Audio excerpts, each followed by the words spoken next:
مستقیم کو دیکھتے ہی وہ سب خاموش ہو گئے اور خود بخود ہٹ کر اسے آگے کا راستہ فراہم کیا۔ مستقیم تو قدم آگے آیا اور اس شخص سے بولا جو دوسرے شخص کو بہت بری طرح سے مار رہا تھا۔ وہ شخص لہو لہان ہو گیا تھا اور بار بار اس شخص کو اللہ کے واسطے دے رہا تھا کہ اسے معاف کر دے، اسے چھوڑ دے، مگر وہ ظالم آدمی اسے چھوڑنے کا نام ہی نہیں لے رہا تھا۔ وہ اسے اور زیادہ مار رہا تھا۔ شاید وہ سبزی فروش تھا، کیونکہ اس کی سبزی کی ساری ریڑھی اس ظالم آدمی نے الٹ دی تھی اور اس کی ساری سبزیاں بیچ راستے میں ہی لوگوں کے پیروں تلے آ رہی تھیں۔ کیا ہو رہا ہے یہاں پر؟ مستقیم کی دار وہاں گونجی اور سبھی لوگوں کو جیسے سانپ سونگھ گیا۔ منہاس اور ریحان کے ہاتھوں میں گن دیکھ کر وہ لوگ پہلے ہی خوفزدہ ہو گئے تھے کہ ضرور یہ کوئی گنڈے ہوں گے۔ کیوں مار رہے ہو اسے؟ مستقیم نے اس آدمی سے پوچھا جو اس سبزی فروش کو مار رہا تھا۔ مستقیم کی آواز سن کر ان دونوں نے اسے دیکھا۔ وہ آدمی مستقیم کو دیکھتے ہوئے بولا، ابے تجھ سے مطلب، جاؤ جا کر اپنا کام کرو، کہیں تیری بھی ہڈی پسلی ایک نہ کر دوں۔ اگر جان پیاری ہے تو بھاگ جہاں سے۔ اوئے! ریحان اور منہاس نے اس کی بکواس سن کر اس پر گن تان لی۔ وہ اسے مارنے کو آگے بڑھے تو مستقیم نے انہیں روک لیا۔ یہ میرا شکار ہے۔ ان دونوں نے اپنی گن نیچے کر لی۔ مستقیم اس کے پاس آیا اور بولا، اب بول، اس کا کیا قصور کہ جو تم اسے اس طرح سے مار رہے ہو؟ ابے کہا نا کہ تیرا اس میں کام نہیں ہے، تو بھاگ جہاں سے۔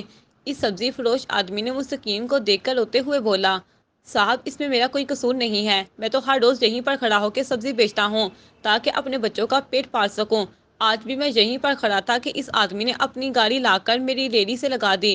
میری ریڑھی الٹ گئی اور اب یہ مجھے مار رہا ہے کہ میں نے اپنی ریڑھی اس کی گاڑی سے لگائی ہے۔ اب یہ مجھ سے پیسے مانگ رہا ہے۔ صاحب میں بیچارہ غریب آدمی کہاں سے لاؤں 20,000 روپے؟ اس نے میری ساری سبزیاں سڑک پر پھینک دی اور انہیں برباد کر ڈالا ہے، میرے چہرے پر تھپڑ مارے۔ یہ کہہ کر وہ آدمی رونے لگ گیا۔ یہ ناانصافی دیکھ کر مستقیم کا خون کھول اٹھا تھا۔ اس نے آگے بڑھ کر اس آدمی کا کندھا پکڑا۔ ہاتھ کی گرفت اتنی سخت تھی کہ اس آدمی کو اپنا کندھا ٹوٹتا ہوا محسوس ہوا۔ اسے تکلیف ہو رہی تھی۔ مستقیم کی انگلیاں اس کے کندھے میں پیوست ہو گئی تھیں۔ چھوڑ دے مجھے، درد ہو رہا ہے، وہ آدمی غصے سے بولا۔ اچھا تو درد ہو رہا ہے تمہیں؟ مستقیم نے اس سے پوچھا۔ مستقیم نے اس کے کالر سے سختی سے پکڑ لیا۔ پھر مستقیم کا ایک کے بعد ایک تھپڑ اس کے چہرے پر پڑنے لگا۔ مستقیم نے اسے اتنا مارا کہ اس کے ناک اور منہ سے خون بہہ نکلا۔ کیوں تجھے تکلیف ہو رہی ہے؟ اس لیے کہ تو انسان ہے اور مٹی کا بنا ہے۔ کیا ان غریب لوگوں کو تکلیف نہیں ہوتی جب تم لوگ ان پر ظلم کرتے ہو، انہیں بے دردی سے مارتے ہو؟ کیا یہ لوگ انسان نہیں ہیں؟ کیوں بے، تم لوگوں نے کب سے انہیں اپنا غلام بنا لیا ہے؟ یہ لوگ اپنی ماں کے پیٹ سے آزاد پیدا ہوئے ہیں، تو انہیں غلام کس نے بنایا؟ تم لوگوں نے۔ ہاں بول، مستقیم دارا۔ مستقیم کی دار سن کر وہ سب ڈر گئے۔ وہ آدمی خوفزدہ نگاہوں سے مستقیم کو دیکھنے لگا۔ امیر ہوں گے تو اپنے لیے، یہ سب آزاد ہیں اور ان پر حکم چلانا بند کرو، یہ تم لوگوں کے غلام نہیں ہیں۔ آئی سمجھ میں؟ میں تجھے چھوڑوں گا نہیں، مجھے جانتا نہیں ہے۔ اس آدمی نے اپنے ناک سے خون صاف کرتے ہوئے مستقیم کو دھمکی دی، جس پر مستقیم مسکرایا۔ رسی جل گئی پر بل نہ گیا۔ اچھا، لیکن شاید تو ابھی بھی مجھے نہیں جانتا کہ میں کون ہوں۔ اس نے ریحان اور منہاس کو اشارہ کیا۔ اشارہ ملتے ہی وہ دونوں اس بندے پر ٹوٹ پڑے۔ وہ اسے لاتوں، مکوں، گونسوں اور گن کے بٹ مارنے لگے۔ اس آدمی کی چیخیں گونج اٹھی۔ اب وہ ان سے گھٹنوں کے بل بیٹھا ہاتھ جوڑے ان سے معافیا مانگ رہا تھا۔ مجھے معاف کر دو، آئندہ کسی کے ساتھ بھی ایسا نہیں کروں گا، میں وعدہ کرتا ہوں، پوری زندگی ایک اچھے انسان بن کر گزاروں گا، مجھے معاف کر دو۔ وہ ہاتھ جوڑے معافیا مانگ رہا تھا۔ مستقیم نے ریحان سے اس سبزی فروش آدمی کو سامنے لانے کا کہا۔ وہ آدمی مستقیم کے سامنے آیا۔ مستقیم نے اسے دیکھتے ہوئے کہا، جس طرح سے اس نے تجھے تیرے منہ پر تھپڑ مارے، بالکل اسی طرح اب تو بھی ان کے سب کے سامنے اس کے منہ پر تھپڑ مار۔ آدمی تھوک نگلتے ہوئے بولا، میں؟ ہاں تم۔ مگر صاحب جی، میں نے کہا مار، ورنہ میں تجھے ماروں گا۔ تم جیسے لوگ ہوتے ہیں جو چپ چاپ بس ظلم سہتے ہیں، لیکن ظلم کے خلاف آواز نہیں اٹھاتے۔ چل مار اسے، اور ایسی زوردار تھپڑ مار کہ اس مارکیٹ میں اس تھپڑ کی گونج سنائی دے۔ اس آدمی نے مستقیم کے ڈر کی وجہ سے یہ کرنے کا سوچا اور ایسے زوردار تھپڑ ماری کہ وہ آدمی نیچے گر گیا۔ وہ لوگ تماشا دیکھ رہے تھے۔ مستقیم نے اس آدمی سے کہا، آج کے بعد اگر کسی غریب آدمی پر ہاتھ اٹھایا تو میں تمہارے دونوں ہاتھ توڑ دوں گا، آئی بات سمجھ میں؟ اب چل نکل، بھاگ یہاں سے۔ وہ آدمی جان کی امان پاتے ہی فوراً وہاں سے بھاگ نکلا۔ مستقیم نے ایک نگاہ اس سب پر ڈالی جو اس کے لیے تالیاں بجا رہے تھے۔ مستقیم ہلکے سے مسکرایا اور آنکھوں پر گلاسز لگاتا منہاس کے ساتھ گاڑی میں آ کر بیٹھ گیا۔ وہ سبزی فروش بڑی آس سے مستقیم کو گاڑی میں بیٹھا دیکھ رہا تھا۔ مستقیم کے دماغ میں ایک خیال آیا۔ اس نے ریحان سے کہا کہ وہ اس سبزی فروش کو گاڑی میں لے آیا ہے۔ ریحان اس آدمی کو لے آیا۔ مستقیم نے اسے گاڑی میں بٹھایا۔ وہ ان کے ساتھ گاڑی میں بیٹھا تھا۔ ریحان نے گاڑی بنگلے کی طرف بڑھا دی۔ جب سلطان واپس آیا تو انجی اسی کا ہی انتظار کر رہی تھی۔ عروج مراج جٹ سے بولی، پاشا ان کی آپ سے ملنے آئی ہے۔ اچھا بلاؤ اسے۔ عروج مراج نے ایک آدمی سے کہا کہ وہ انجی کو بلا لائے۔ وہ آدمی انجی کو بلانے آیا جو کرسی پر بیٹھی دونوں ٹانگیں سامنے ٹیبل پر رکھے مزے سے فرنچ فرائز کھا رہی تھی۔ میڈم آپ کو پاشا بلا رہے ہیں۔ یہ سننا تھا کہ وہ جلدی سے سیدھی کھڑی ہو گئی۔ او پاشا آ گیا کیا؟ اس نے جلدی سے ٹیشو سے اپنا منہ صاف کیا، اپنے بالوں کی پونی کھول کر انہیں اپنے ہاتھوں سے الجھایا۔ اس آدمی کو اس کے ذہنی توازن پر شک ہوا تھا۔ اس نے فرنچ فرائز کا پیکٹ وہیں پر رکھا اور اس آدمی کے ساتھ چلی آئی۔ پاشا کو سامنے دیکھتے ہی وہ داڑیں مار مار کر رونے لگی۔ پاشا کے ساتھ عروج مراج کو بھی سمجھ نہیں آ رہا تھا کہ آخر اسے اچانک ہوا کیا ہے، یہ اس طرح رو کیوں رہی ہے۔ پاشا نے پوچھا، کیا ہوا ہے، تم رو کیوں رہی ہو؟ پاشا پریشان ہوا۔ پاشا میں آپ کو کیا بتاؤں؟ عروج مراج اسے مشکوک نگاہوں سے دیکھ رہی تھی۔ ابھی تو اس کی عقل دیکھنے والی تھی اور پھر یہ سب رونا دھونا، ضرور کوئی گڑبڑ ہے۔ اس کے پیچھے انجی کا کیا مقصد چھپا ہے، مجھے یہ پتہ لگانا ہی ہوگا۔ انجی بری طرح سے رو رہی تھی۔ سلطان پاشا نے اسے بازوؤں سے پکڑ کر کرسی پر بٹھایا اور عروج سے بولا، جاؤ اس کے لیے پانی کا گلاس لے آؤ۔ جی پاشا۔ عروج نے انجی کو دیکھا جو اسے دیکھ کر ہلکے سے مسکرائی تھی۔ عروج کو اس وقت انجی بہت شاطر معلوم ہوئی تھی، جو پاشا جیسے خطرناک آدمی کے ساتھ نہ جانے کون سا کھیل کھیلنے والی تھی۔ عروج پانی کا گلاس لے آئی اور انجی کو پکڑایا، جسے انجی نے گٹا گٹ ایک ہی سانس میں پی لیا۔ اب بتاؤ کیا ہوا ہے؟ پاشا نے پوچھا۔ انجی نے عروج کو گلاس پکڑاتے ہوئے کہا، پاشا آپ کے خلاف بہت بڑی سازش ہو گئی ہے۔ سازش؟ کیسی سازش؟ کس نے کی ہے؟ سلطان پاشا کے خلاف سازش؟ مون بھائی نے۔ مون بھائی؟ کون ہے یہ مون بھائی؟ وہ بہت ہی خطرناک آدمی ہے، بہت بے رحم ہے، لیکن ہے بہت طاقتور۔ جہاں پاشا پریشان ہوا تھا وہیں عروج مراج اور دانیال مراج بھی سوچ میں پڑ گئے تھے کہ یہ مون بھائی کون ہے، کیا کیا ہے اس لڑکے نے؟ پاشا نے پوچھا۔ پاشا اس نے میری ممی کو میری آنکھوں کے سامنے مار ڈالا۔ کیا نادرا مر گئی؟ پاشا کو جھٹکا لگا۔ وہیں عروج مراج اور دانیال بھی حیران رہ گئے تھے کہ انجی کی ماں کو مار دیا گیا ہے۔ کس نے مارا ہے نادرا کو؟ پاشا غصے سے چلایا۔ مون بھائی نے مارا ہے میری ممی کو پاشا، وہ ہمارے بارے میں سب کچھ جانتا ہے پاشا۔ کیوں مارا ہے اس نے نادرا کو؟ اس کی ہمارے ساتھ کیا دشمنی؟ پاشا اس نے یہ سب مستقیم برہان کے لیے کیا ہے۔ مستقیم برہان نے مون بھائی کے ساتھ ہاتھ ملا لیا ہے، اب وہ اس کا ساتھی بن گیا ہے۔ اس نے ممی کو مار ڈالا، لیکن میں بڑی مشکلوں سے اپنی جان بچا کر وہاں سے بھاگ آئی۔ وہ اب آپ کے خلاف پلان بنا رہے ہیں، عنقریب وہ ایک بڑی منصوبہ بندی کرنے والے ہیں آپ کے خلاف۔ پاشا یہ سن کر پریشان ہو گیا، یہ مون بھائی کہاں سے آ گیا؟ کون ہے یہ لڑکا؟ اور اس چلاک لڑکے نے اس کے ساتھ ہاتھ ملا لیا؟ تبھی تو اس نے مجھے دھمکی پہنچائی تھی، تو یہ بات تھی۔ تبھی تو وہ مجھے یعنی پاشا کو دھمکیاں بھجوا رہا تھا، کیونکہ اس نے مون بھائی کے ساتھ ہاتھ ملا لیا تھا۔ اب میں سمجھا، مجھے بچا لیجئے پاشا، ورنہ وہ مجھے بھی مار ڈالیں گے۔ انجی آنسو بہاتے ہوئے بولی، تم پریشان نہ ہو، میں نادرا کی موت کا بدلہ ان دونوں سے ضرور لوں گا۔ انہوں نے نادرا کو مار کر مجھے بہت بڑا نقصان پہنچایا، کیونکہ وہ جانتے تھے کہ نادرا میرے لیے کتنی اہم ہے، اس لیے تو انہوں نے اسے ہی ختم کر ڈالا۔ میں تمہیں چھوڑوں گا نہیں مستقیم برہان، اور تیرے اس مون بھائی کو بھی دیکھ لوں گا میں۔ گینگسٹر کی دنیا کا صرف ایک ہی سلطان ہے، اور وہ ہے سلطان پاشا۔ کوئی بھی سلطان پاشا کو اس کی جگہ سے نہیں ہٹا سکتا، تم دونوں بھی نہیں۔ میں تم دونوں کا حال بھی لالا کی طرح کروں گا، دیکھ لینا تم دونوں۔ انجی پاشا کو دیکھنے لگی جو پاگل ہو رہا تھا۔ وہ مسکرائی، وہ پاشا کو بے وقوف بنانے میں کامیاب رہی تھی۔ اب آئے گا اصل مزہ۔ انجی مسکرائی اور عروج مراج سے اس کی یہ مسکراہٹ چھپی نہ رہ سکی تھی۔ انجی وہاں سے نکلی، پلکوں پر ٹھہرا ایک آنسو اس نے اپنی انگلی پر لیا اور اسے اچھالتے ہوئے مسکرا کر بولی، پاشا اب سے تیری بربادی کے دن شروع ہوئے چاہتے ہیں، اب بس دیکھتے جاؤ کہ تمہارے ساتھ ہوتا ہے کیا۔ بہت کر لی تم نے حکمرانی ہم انسانوں پر، اب تمہاری بربادی کے دن شروع ہو گئے ہیں، بس تم دیکھتے جاؤ۔ تبھی عروج مراج اس کے سامنے آ گئی۔ انجی نے اسے نخوت سے دیکھا، اسے اس وقت یہ لڑکی سب سے بڑی رکاوٹ معلوم ہو رہی تھی۔ کیا ہے؟ انجی نے پوچھا۔ یہ سب کیا ڈرامہ تھا؟ کون سا ڈرامہ؟ وہی مون بائی والا ڈرامہ۔ زیادہ انجان بننے کی ضرورت نہیں ہے تمہیں انجی۔ یہ سن کر انجی مسکرائی، او ہاں وہ ڈرامہ تو نہیں تھا، وہ سب سچ تھا۔ سچ؟ عروج مراج چنزر مسکرائی۔ انجی صاحبہ، تم نے عروج مراج کو پاگل سمجھا ہوا ہے کیا؟